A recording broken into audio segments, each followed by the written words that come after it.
Bonjour à tous, bienvenue dans cette toute nouvelle vidéo. Aujourd'hui, je vais vous parler du titan Silas, le calmar géant du Godzilla 2 King Monster. Alors, beaucoup m'avaient demandé de parler de celui-ci, donc je vais pouvoir vous en parler. Donc, c'est parti. Donc, Silas est connu sous le nom de Titanus Silas calamar, comme Titan Kitsila. Alors, il est originaire de la Terre.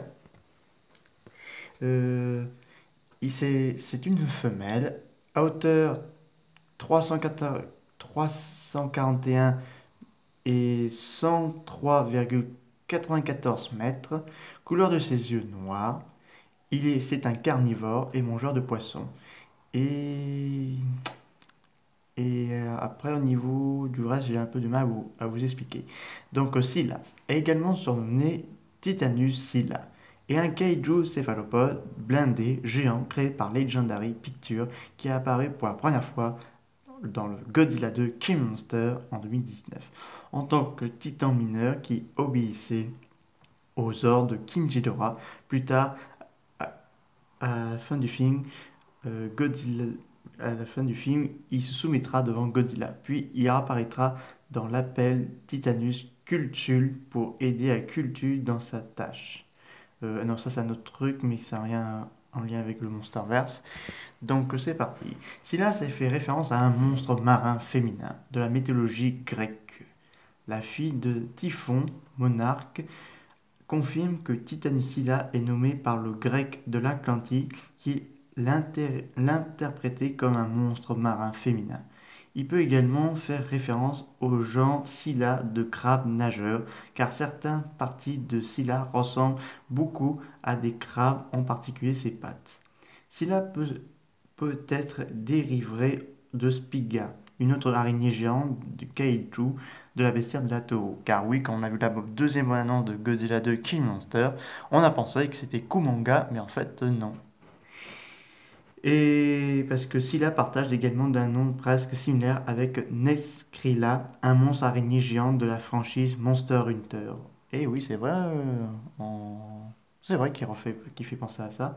Donc le nom est également dérivé du monstre grec, comme Scylla s'inspire du Cthulhu et lui ressemble par certains aspects de son apparence, de son nom peut également être lié Scylla, la fille de Cthulhu. Alors, Scylla est un céphalopode blindé géant avec une coloration noire et six pattes très longues, osseuses et légèrement pointues, chacune avec deux articulations et se terminant par une griffe avec des petits points sortant des premières articulations. Il a également un manteau plaqué avec 10 vrils et une paire d'yeux noirs. On pense que Scylla est représenté par la bias d'animation CGI et l'image clé. Bien que la représentation ne soit actuellement pas définie, Scylla se déplace un peu comme une véritable araignée, en se déplaçant en rafale rapide, de petites pas rapides. Il y a également un des meilleurs contrôles sur ses pattes individuelles, contrairement aux araignées, qui utilisent leur pression hydrostatique pour étendre leurs pattes en raison de leur manque de sang et d'os.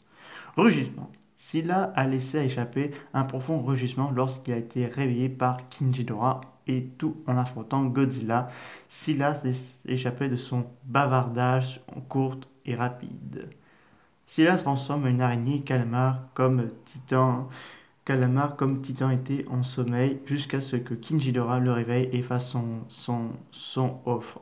Scylla tuera également les marins près de la terre ou de l'eau. Donc, il était aux ordres de King Ghidorah quand il a été réveillé. Alors, l'âge de Grèce antique pour Scylla. Selon les légendes grecques, Scylla résisterait dans et près de la mer, tuant les marins des navires qui naviguaient trop près d'elle. Et dans Godzilla 2 King Monster, Scylla se trouverait dans une installation confirmée monarque dans un désert à proximité des plateformes pétrolières de Sedona en Arizona, surveillé par Monarque et désigné Titanus Silas. Donc, au mieux d'être hibernée en Grèce, elle a trouvé refuge aux États-Unis, dans l'Arizona. Après que son dossier a été brièvement examiné par Mark Russell, Silas a été réveillé par des appels de son nouvel alpha, King Ghidorah, et a détruit la plateforme pétrolière sur laquelle elle était piégée depuis le sous-sol. Avec les autres titans, à l'exception de Godzilla, Mothra et Kong, Silas est envoyé à la chasse, se déplaçant en meute avec les autres titans, et on la voit utiliser ses jambes pour détruire des bâtiments de Phéonix. Donc là, elle était aux ordres. Mais ensuite, après que Madison Russell a utilisé l'Orca à Boston, Silas est l'un des titans à faire le voyage, mais incapable de traverser l'Amérique à temps pour voir son nouvel alpha, et arrive ainsi pour voir Godzilla avoir tué King Ghidorah. Behemoth et ses compagnons s'inclinent devant Godzilla. Silas suit les autres. Cependant, Rodan s'incline devant Godzilla de son nouvel alpha avec Behemoth et les trois autres kaiju. Des reportages mentionnent plus tard que Monarch a confirmé que l'origine grecque de Silas et peut avoir que Silas est devenu l'un des titans les plus populaires et les plus célèbres de l'humanité. Car oui, après le film, c'est devenu le chouchou des fans de Kaiju Ega. Et selon les rapports, Silas a un impact positif sur l'environnement en émettant suffisamment d'azote liquide pour ralentir le fond des glaciers en Antarctique et stabilise le niveau mondial de la mer. Donc voilà. Et dans Godzilla Dominion, attendez si je retrouve.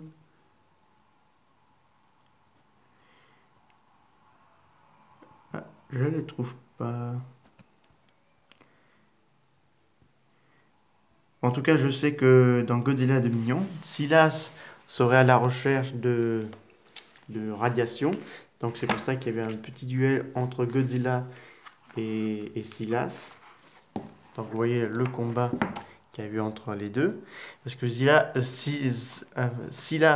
est le... Ah non, j'ai du mal à le prononcer. Scylla est l'un des kaiju de Godzilla 2 à vouloir se rebeller contre Godzilla en matière pour trouver de la nourriture, et que surtout elle avait faim. Donc là, Godzilla s'est imposé contre Scylla. Donc on voit qu'il a été ses tentacules pour fermer la mâchoire de Godzilla et le poignarder. Donc là, Godzilla a remis à sa place.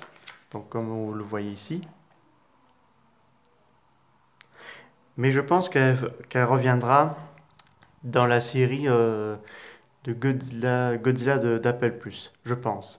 Selon mes théories, puisqu'elle a été découverte bien avant les événements juste après les événements de Godzilla 1, puis elle a fait son apparition dans les événements de Godzilla 2. Donc voilà. Et dans Godzilla Dominion, elle est retournée en hibernation quand Godzilla a poussé son rugissement en sentant son ennemi, King Ghidorah, de revenir. Donc là, elle retourne en hibernation, mais on la voit pas du coup dans Godzilla vs Kong. Donc c'est un petit peu dommage, mais on la reverra sûrement très vite, du moins j'espère. J'espère que cette vidéo sur Titanus Scylla vous a beaucoup plu. N'hésitez pas à me dire ça dans les commentaires. Je vous dis à très bientôt. Au revoir.